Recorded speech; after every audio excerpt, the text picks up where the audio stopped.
성종 12년 윤 10월에 시작된 제1차 고려거란 전쟁에서 서희의 단판으로 고려의 강동 6주를 내준 거란은 이후 이곳이 교통, 군사, 경제의 중요한 거점임을 알게 되었다. 목종 7년 전현의 맹으로 송을 굴복시킨 거란은 자신감이 넘쳤고 이에 고려의 강동 6주의 반환을 요구했다. 하지만 고려는 대응하지 않았다. 목종 12년 강조가 정변을 일으켜 목종을 폐위시키고 천추태후를 몰아냈으며 현종을 고려의 새로운 왕으로 옹립했다.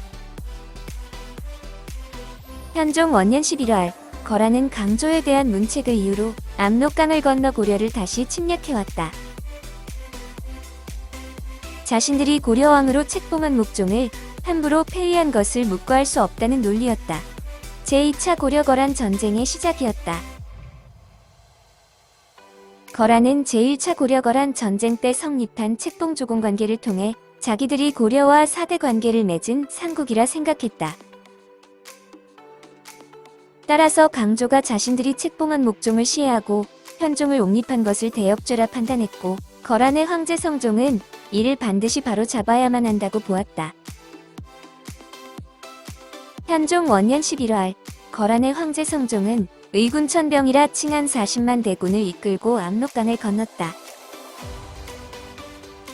성종 12년 윤 10월에 시작된 제1차 고려거란 전쟁 때에는 동경일수 소손영이 거란군을 이끌었다. 하지만 목종 7년 전현의 맹을 통해 송을 완전히 제압하고 자신감을 얻은 거란의 황제 성종이 이번에는 직접 참전한 것이다. 거란에서 고려로 보낸 문죄서를 보면 고려가 거란에 사대하기로 한 이후에도 송과 계속 친교를 맺고 있는 것이 무슨 속셈인지 묻는 대목이 있다. 거란은 겉으로 자신들이 고려를 침략한 이유가 강조의 정변이라 했지만 사실은 고려가 거란과의 책봉 조공 관계를 위반하고 송과 왕래한 것을 문제 삼은 것이었다. 거란의 황제 성종은 강조를 내주면 곧 회군하겠지만 그렇지 않으면 대경까지 쳐들어가 모두 죽이겠다고 협박했다. 그러나 서희의 단판으로 확보한 강동 6주의 하나인 흥화진을 지키던 양귀는 내 뼈가 재가 되고 몸이 가루나도 영원히 우리의 천년 위협을 받들 것이다 라면서 거란의 황제 성종의 제안을 단칼에 거절했다. 이에 거란의 황제 성종의 40만 대군은 흥화진을 포위하여 7일간 공격했다. 하지만 양규가 지휘하는 고려군은 흔들림이 없었다. 거란의 황제 성종이 투항하라는 편지를 보냈지만 양귀는 불태의 각오를 다질 뿐이었다. 거란의 황제 성종은 흥화진의 고려군이 항복하지 않을 것을 알고 20만 병력을 흥화진에 남겨둔 채 나머지 병력을 이끌고 남쪽의 통주로 향했다. 함락하기 어려운 성을 만나면 우회하는 거란 특유의 전술이었다. 통주에는 행영도 통사 강조의 지휘하에 고려군의 주력 30만 병사가 버티고 있었다. 강조는 성 안에서 방어하는 것이 아니라 평지에서 거란군을 맞을 채비를 하고 있었다. 강조에게는 비장의 무기 병거가 있었다. 전투에 쓰이는 수레를 병거라고 하는데 병거의 뒤에 보병들이 숨어서 활을 쏘면 화살의 힘은 물론 정확도도 높아졌다. 이때 강조의 고려군이 사용한 병거를 특히 검거라고 부르는데 이는 병거의 앞에 예리한 창날 또는 검날을 매단 것이다. 돌격해오는 적의 기병을 향해 공격하는 검거는 말을 쓰러뜨리고 기병을 낙마시킬 수 있었다. 검거에는 수레바퀴가 있으므로 이동이 편리했고 따라서 기병의 기동력을 초기에 제압할 수 있는 효율적인 무기였다. 기병을 앞세운 거란군은 고려군의 검거로 인해 좀처럼 승기를 잡을 수 없었다. 하지만 강조가 이끄는 고려군은 거란군에 패배하고 말았다. 강조의 자만심이 문제였다. 초기에 몇 차례 전투에서 승리를 거두자 적군이 한밤중에 기습한다는 소식을 들은 강조는 적들은 입안의 음식과 같아 많이 있을수록 더 맛있으니 더 많이 들어오게 내버려 두어라 하면서 적을 더 깊숙한 곳으로 유인하려 했다. 적군이 온다는 급보가 여러 차례 왔지만 강조는 이를 무시한 채 바둑을 두고 있었다. 결국 고려군은 3만여 명이 전사하는 대패를 당했고 강조는 거란군에 사로잡혀 포로가 되었다. 거란의 황제 성종은 포로가 된 고려의 강조와 이현운에게 항복해 자신의 신하가 되라고 권했다. 그러자 이현운은 이미 두 눈은 새로운 해와 달을 우러러본 터에 어찌 옛나라를 생각하겠습니까? 라면서 거란의 신하가 되겠다고 말했다. 반면 강직한 무사 기질이 있는 강조는 나는 거란의 신하가 될 수 없다 라고 끝까지 거절해서 죽임을 당했다. 거란의 황제 성종이 강조를 죽이고 나서 흥화진의 양규에게 가짜 서찰을 보냈는데 강조가 양규에게 항복하라고 권유하는 내용이었다. 하지만 서찰을 받은 양규는 나는 왕명을 받고 왔으니 강조의 명령은 받지 않겠다 라고 답하면서 끝까지 거란에 맞섰다. 고려에서 가장 강력한 군대로 통주를 지키던 강조의 패배로 고려의 방어선은 사실상 붕괴되었다. 통주를 무너뜨린 거란군은 연이어 곽주마저 무너뜨렸고 이후 청천강을 넘어 서경까지 진군에 들어왔다. 이제는 고려의 수도 개경의 함락도 시간 문제였다. 위기에 처한 현종에게 강감찬이 나섰다. 지금 개경에는 거란군을 막을 군사가 없습니다. 비록 강조 장군이 잡혔다고 하나 아직 양규 장군이 건재하고 흥화진이 함락되지 않았으니 곧 적의 배후를 칠 것입니다. 만일 폐하께서 거란군 손에 잡히시면 이 나라의 존망이 흔들리게 됩니다. 부디 분한 마음을 누르시고 몽진하셔야 합니다. 강감찬은 지난날 서희가 그랬던 것처럼 거란이 침입한 목적을 정확하게 파악했다. 거란이 고려를 공격해온 것은 고려가 거란과 사대 관계를 맺은 후에도 계속 송과 통교하는 것을 문제 삼았기 때문이었다. 그래서 거란이 고려를 멸망시킬 의도까지는 품지 않았다고 보았고 이 전쟁이 고려가 망할 때까지 가는 전면전으로 번지지는 않을 것으로 판단했다. 게다가 거란이 고려를 공격한 명분은 강조의 처벌인데 이미 강조를 사로잡아 죽였으니 전쟁을 길게 끌고 갈 이유도 없었다. 따라서 강감찬은 거란과 협상을 할 수 있다고 본 것이다. 다만 강조가 정변을 일으켜 옹립한 현종의 입지가 문제가 될 수 있었다. 거란이 현종도 같이 처벌할 가능성이 있으므로 강감찬은 왕을 일단 안전한 곳으로 대피시키는 것이 가장 중요한 일이라고 판단했다. 강감찬으로부터 몽진을 권유받은 현종은 비록 몽진이 굴욕적인 일이지만 양규 장군과 남은 고려군을 믿고 적군을 물리칠 기회를 엿보겠다면서 그날 밤에 바로 나주로의 몽진을 시작했다.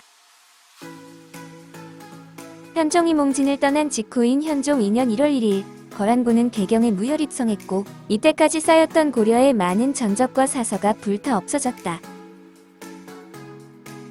정종 3년 고려의 어느 사신이 지나가다가 별이 떨어지는 것을 보았다. 이를 훌륭한 인물이 태어날 징조라 생각해서 별이 떨어진 곳에 가보니 그곳에서 강감찬이 태어났다고 한다. 별이 떨어진 곳은 서울 관악구의 낙성대다. 성종 3년 강감찬은 35세의 과거의 장원으로 급제했다. 고려시대 과거 급제자의 평균 연령이 23.7세이므로 매우 늦은 편이었다. 이후 강감찬은 지방관직을 전전했다. 목종 12년 강조가 일으킨 정변으로 옹립된 현종은 자기 세력을 키울 필요가 있었다. 현종은 환갑이 넘은 강감찬을 예부시랑으로 등용했고 그에게 새로운 인재를 발탁하는 일에 힘을 기울이도록 했다. 현종은 강감찬을 신뢰했다.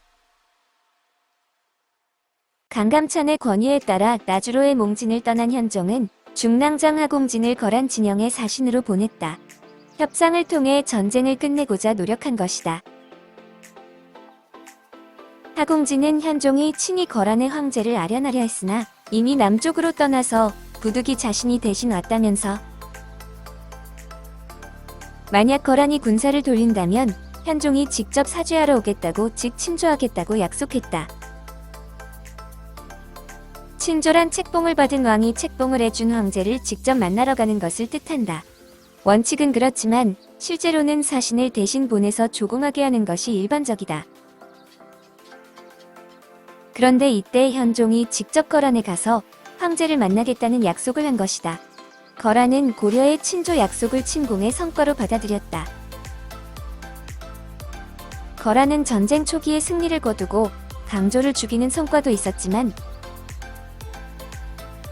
개경까지 너무 빨리 쳐들어오는 바람에 진경로 주변에 있던 여러 성에서 배후 공격을 받을 위험에 노출되어 있었다.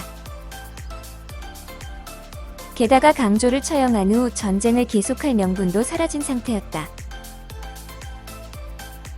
퇴각을 위한 적절한 명분을 얻은 거란군은 개경을 점령한 지 11만인 현종 2년 1월 11일 퇴각하기 시작했다.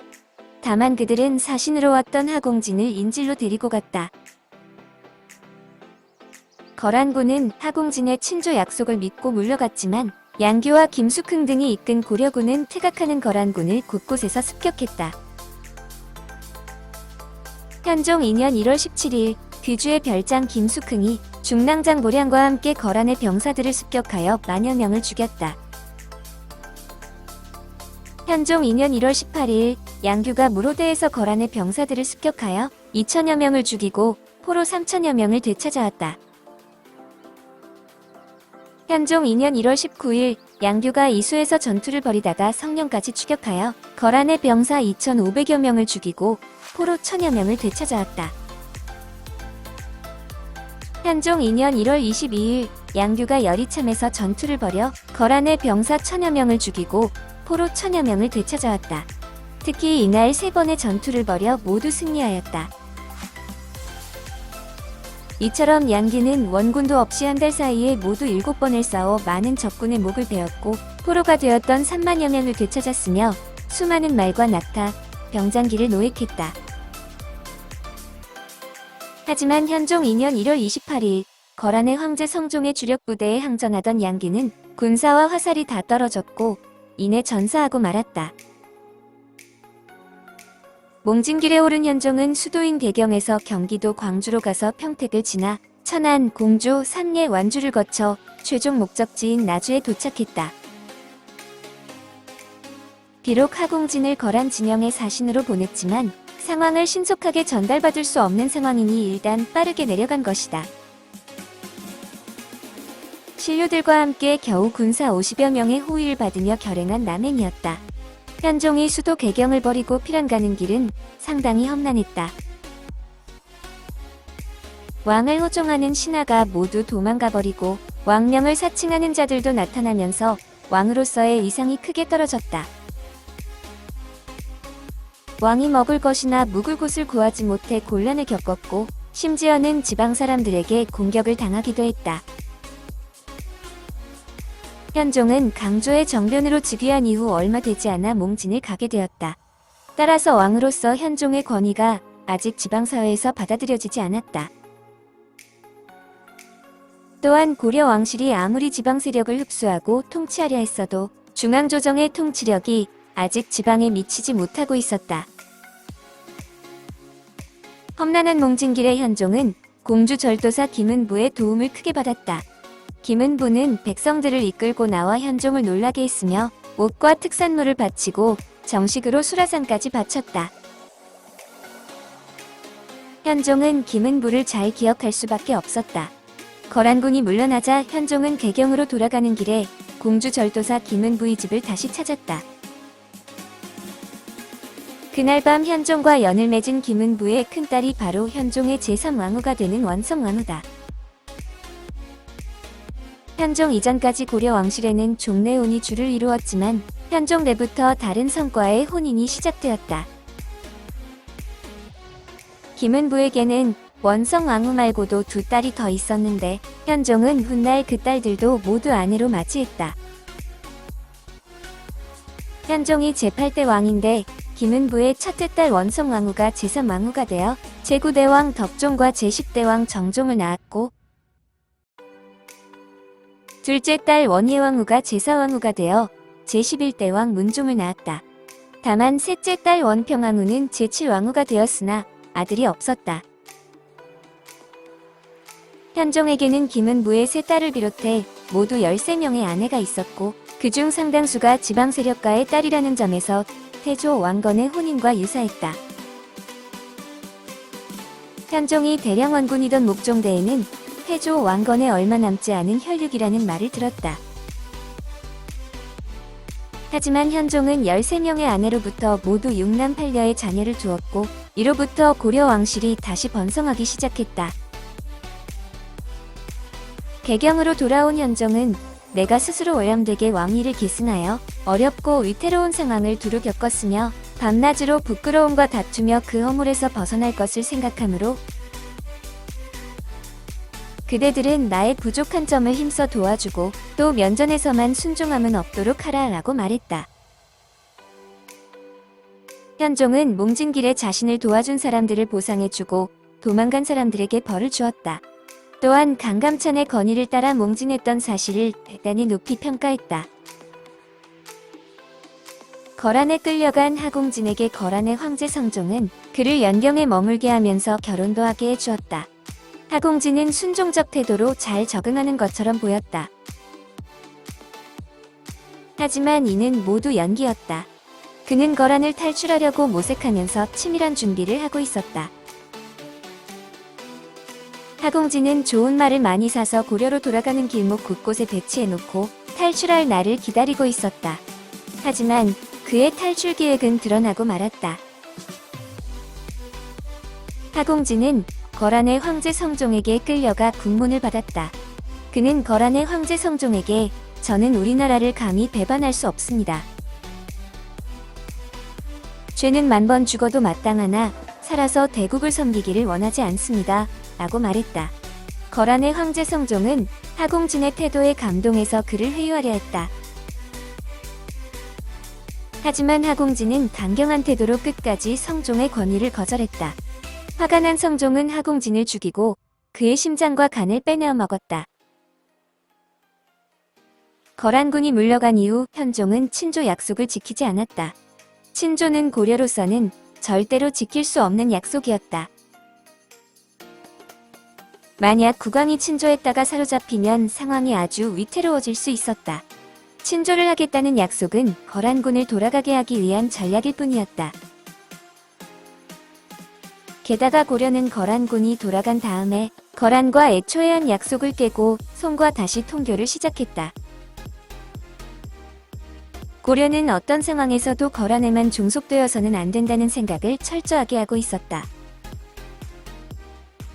비록 거란군을 물리치기는 했지만 서희의 단판으로 큰 피해 없이 끝냈던 성종 12년의 제1차 고려-거란 전쟁과는 달리 현종 원년의 제2차 고려-거란 전쟁에서 고려는 개경까지 함락당하는 등 상당한 피해를 보았다. 성종 12년 제1차 고려-거란 전쟁 당시 고려는 성종을 중심으로 왕권이 안정된 상황으로 서희와 같은 뛰어난 관료를 배출할 수 있는 토형이 있었다. 하지만 현종 원년 제2차 고려-거란 전쟁 당시의 고려는 강조가 목종을 시해하고 현종을 왕위에 올리면서 정치가 불안정한 상황이었다. 정치적인 불안은 국방과 외교에도 큰 영향을 주었고 이는 제2차 고려-거란 전쟁에서 고려가 초기에 쉽게 무너진 원인이 되었다.